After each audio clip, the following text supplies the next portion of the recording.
Hello दोस्तों, आप सभी का the logical Indian YouTube channel पर बहुत बहुत स्वागत है। मैं हूं एडवोकेट पंकज कुमार त्रिपाठी, लखनऊ से। दोस्तों, हमारे एक दर्शक ने प्रश्न भेजा है कि भारत की संविधान सभा में संविधान निर्माण के समय सबसे पहले किसने स्वतंत्रता, समानता और न्याय की बात उठाई थी। संविधान सभा के किस सदस्य ने इन तीनों शब्दों को संविधान में रखने की बात सबसे पहले की थी। तो इस संदर्भ में मैं आपको बता दूं कि भारत की संविधान सभा का निर्माण 6 दिसंबर 1946 को हुआ। इसकी पहली बैठक 9 दिसंबर 1946 को हुई और इसकी फुल फ्लेज यानी पहली सर्वकालिक बैठक, जिसको हम पूर्ण बैठक कहते हैं, वह 11 दिसंबर 1946 से शुरू हुई।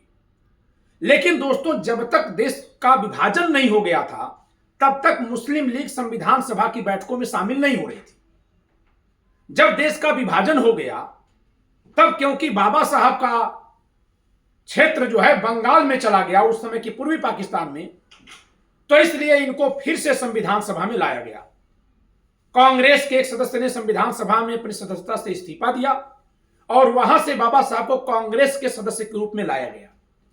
यही कारण है कि ड्राफ्टिंग कमेटी का जब गठन होता है तो वह तारीख आप याद रखिएगा, 29 अगस्त 1947, 29 अगस्त 1947 को ड्राफ्टिंग कमेटी का गठन हुआ है और उस दिन बाबा साहब को ड्राफ्टिंग कमेटी का अध्यक्ष के रूप में लिया गया है।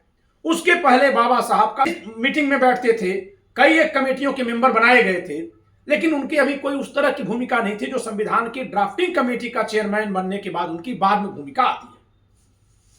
अब आप कहेंगे कि बात तो हुई कि संविधान में स्वतंत्रता, समानता और न्याय कब जोड़ा गया, और आप बात कर रहे हैं कि बाबा साहब ड्राफ्टिंग कमेटी के चेयरमैन कब बने। तो दरअसल यह बात स्पष्ट करनी जरूरी है, क्योंकि इस भारत के संविधान में सबसे पहले उद्देश्य प्रस्ताव में इन तीनों शब्दों का उल्लेख मिलता है। उद्देश्य प्रस्ताव भारत की संविधान सभा में किसने कब किस तारीख को पेश किया, तो वह तारीख है 22 जनवरी 1947। जनवरी महीना 1947 का 22 जनवरी को संविधान सभा में उद्देश्य प्रस्ताव पेश कर दिया गया और उसी दिन यह पारित हुआ है, क्योंकि इस पर चर्चा बहुत विधिवत हो चुकी थी पहले से। और बाबा साहब संविधान सभा में ड्राफ्टिंग कमेटी के अध्यक्ष बनते हैं 29 अगस्त 1947 को।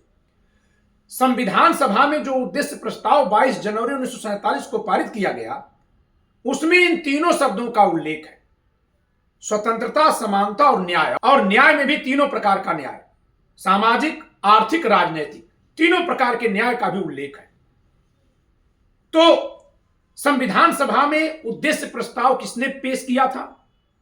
अंतरिम सरकार के प्रधानमंत्री पंडित जवाहरलाल नेहरू ने संविधान सभा के सदस्य की हैसियत से वह प्रस्ताव पेश किया था।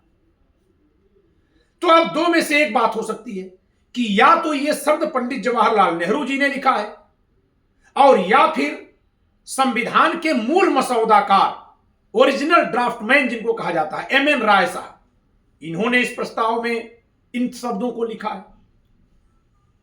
जी हां, संविधान सभा के गठन होने से पहले ही एम.एन. राय साहब ने इसका एक ओरिजिनल ड्राफ्ट तैयार किया था। बाबा साहब जब ड्राफ्टिंग कमेटी के चेयरमैन बनते हैं तो वही ड्राफ्ट वहां पेश किया जाता है। उससे पहले जितनी मीटिंग्स हो चुकी थी, जितने प्रस्ताव पारित हो चुके थे, वे सब संविधान के ड्राफ्ट के हिस्सा बन चुके थे। बहुत सारी कमेटियां बन चुकी थी, जिन कमेटियों में से कई कमेटियों के मेंबर थे बाबा साहब पहले से, लेकिन ड्राफ्टिंग कमेटी का चेयरमैन बनाए जाने के बाद से इनकी भूमिका महत्वपूर्ण होती है। और बाबा साहब ने स्वयं संविधान निर्माण के बाद जब उनको संविधान के निर्माण का श्रेय दिया जाता है तो अपने भाषण में वो कहते हैं कि भले ही संविधान निर्माण का श्रेय आप मुझे दे रहे हैं, लेकिन श्रेय के असली हकदार तो एम.एन. राय जी हैं। तो वही एम.एन. राय साहब, या तो उनके मसौदे में उन्होंने इन तीनों शब्दों को जोड़ा होगा, या फिर उद्देश्य प्रस्ताव को पेश करने वाले पंडित जवाहरलाल नेहरू जी ने इन तीनों शब्दों को रखा था। बाद में यही उद्देश्य प्रस्ताव भारत के संविधान की प्रस्तावना के रूप में थोड़े बहुत बदलाव के साथ स्वीकार कर लिया जाता है। इससे जुड़ी एक घटना और बता दें दोस्तों कि क्योंकि यह उद्देश्य प्रस्ताव संविधान निर्माण में मील का पत्थर माना गया, इसलिए इसके महत्व को देखते हुए जब यह 22 जनवरी 1947 को संविधान सभा में पेश किया जा रहा था, उस दिन पारित हो जाना था, तो संविधान सभा के एक सदस्य ने संविधान सभा के सभापति डॉक्टर राजेंद्र प्रसाद जी से आग्रह किया था कि क्योंकि आज 22 जनवरी है, 4 दिन बाद ही 26 जनवरी आने वाली है, क्यों न इतने महत्वपूर्ण प्रस्ताव को 26 जनवरी की ऐतिहासिक तिथि पर पारित करवाया जाए। जी हां, 26 जनवरी 1930 से 26 जनवरी की तारीख भारत के इतिहास में महत्वपूर्ण हो गई है। लाहौर अधिवेशन में कांग्रेस ने वर्ष 1930 की 26 जनवरी को रावी नदी के तट पर भारत के लिए पूर्ण स्वराज्य का संकल्प यानी प्रस्ताव पारित किया था और तब से वर्ष 1930 से 26 जनवरी को भारत में स्वतंत्रता दिवस के रूप में मनाया जाता रहा 15 अगस्त 1947 तक। बाद में जब देश 15 अगस्त 47 को आजाद होता है, तब से 15 अगस्त 47 के नाते 15 अगस्त को स्वतंत्रता दिवस के रूप में मनाया गया और उस 26 जनवरी के ऐतिहासिक महत्व को देखते हुए ही भले 26 नवंबर 1949 को संविधान का निर्माण पूरा हो गया था, लेकिन उस ऐतिहासिक तिथि के महत्व को और ज्यादा महत्वपूर्ण बनाने के लिए, उसे और ज्यादा महत्व देने के लिए 26 जनवरी 1950 से भारत के संविधान को भारत में लागू किया गया, जिस तिथि को हम लोग गणतंत्र दिवस के रूप में मनाते हैं। यानी 1950 की 26 जनवरी से पहले, या यूं कहें कि 1947 के 15 अगस्त से पहले 26 जनवरी को स्वतंत्रता दिवस के रूप में मनाया जाता था। तो जब उस सदस्य ने यह प्रस्ताव किया तो डॉक्टर राजेंद्र प्रसाद जी ने कहा कि इस पर आज उद्देश्य प्रस्ताव प्रस्तुत करने वाले पंडित जवाहरलाल नेहरू जी का विचार सुनने के बाद सदन विचार करे, संविधान सभा विचार करे कि क्या इस पर आज ही मतदान होगा, इसे पारित किया जाएगा या 4 दिन के लिए टाल दिया जाए। तो पंडित जवाहरलाल नेहरू जी ने बहुत गजब की बात कही है। उन्होंने कहा कि भारत की आजादी के लिए एक एक पल की देरी हमें अब चुभ रही है।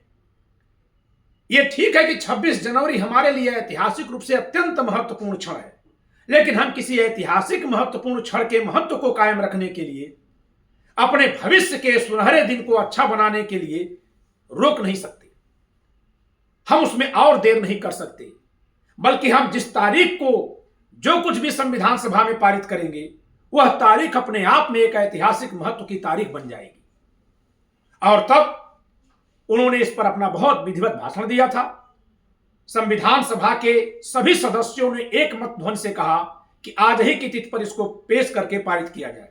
तब 22 जनवरी सन 1947 को डॉक्टर राजेंद्र प्रसाद जी ने उद्देश्य प्रस्ताव को पहले अंग्रेजी में फिर हिंदी में पढ़ा था और तब उसके बाद उन्होंने कहा था कि हमारे पास उद्देश्य प्रस्ताव उर्दू में भी मौजूद है, लेकिन क्योंकि मुझे उर्दू पढ़ने नहीं आती है, इसलिए यदि कोई सदस्य चाहे तो पढ़ ले। तब उनके यह कहने पर संविधान सभा के सदस्य मोहनलाल सक्सेना जी ने उद्देश्य प्रस्ताव के उर्दू प्रतिलिपि को संविधान सभा में पढ़ा था और बाद में ध्वनि मत से वह उद्देश्य प्रस्ताव पारित हुआ था। तो दोस्तों, इस प्रकार स्पष्ट है कि भारत के संविधान में जो स्वतंत्रता, समानता और न्याय शब्द लिखा हुआ है, वह 22 जनवरी 1947 को जो उद्देश्य प्रस्ताव पारित किया गया था तभी से आ गया है और इसलिए इन तीनों शब्दों को संविधान सभा में लाने का काम पंडित जवाहरलाल नेहरू ने किया। और उससे पहले अगर किसी को श्रेय दे सकते हैं तो एम.एन. राय जी को, जिन्होंने संविधान का पूरा मसौदा तैयार किया था। बाद में जिस मसौदे पर सभी सदस्य विचार करते हैं और बहस होने के बाद वो पारित होता है।